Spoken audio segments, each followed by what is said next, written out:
ચકચારી gangrape કેસમાં કોર્ટે 2 આરોપીને દોષિત જાહેર કર્યા છે।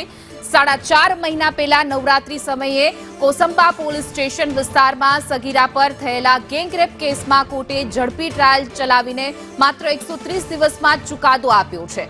બંને આરોપીને સોમવારે સજાનું એલાન કરાશે। મહત્વનું છે કે આ કેસમાં સગીરાની અને તેના મિત્રની જુબાની મહત્વની સાબિત થઈ છે।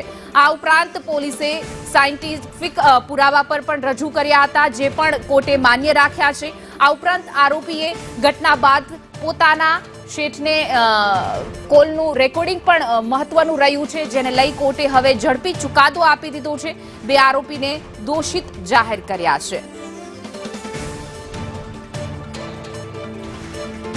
તો આ રેકોર્ડિંગમાં રસ્તા પરથી પસાર થતા વાહનોનો અવાજ અને વહેલી સવારે કુકડો બોલતો હોય તે પણ અવાજ પુરાવો રેકોર્ડિંગ થયો હતો।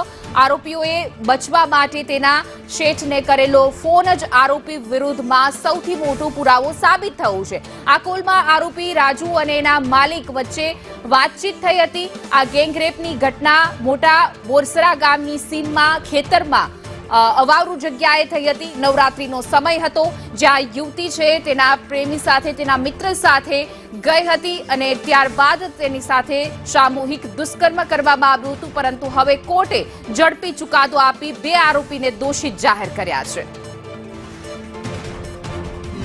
થી પણ વધારે મહત્વનો પુરાવો, આફ્ટર ઇન્સિડન્ટ આરોપી રાજુએ એના સેઠને ફોન કર્યો એના મોબાઈલમાંથી कि हमारे से ऐसा हो गया है, हमको बचा लो, जिसको पैसा देना है पैसा दे के मामला रफा दफा करो।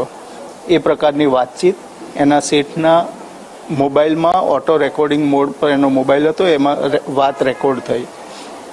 એફએસએલમાં એ પણ પુરવાર કર્યું કે આ અવાજ રાજુને મળતો અવાજ છે અને આ અવાજ એના સેઠને મળતો અવાજ છે। બનાવ રાત્રે હતો અને વહેલી સવારે પેલાએ 6 વાગ્યા આસપાસ એના સેઠને ફોન કર્યો।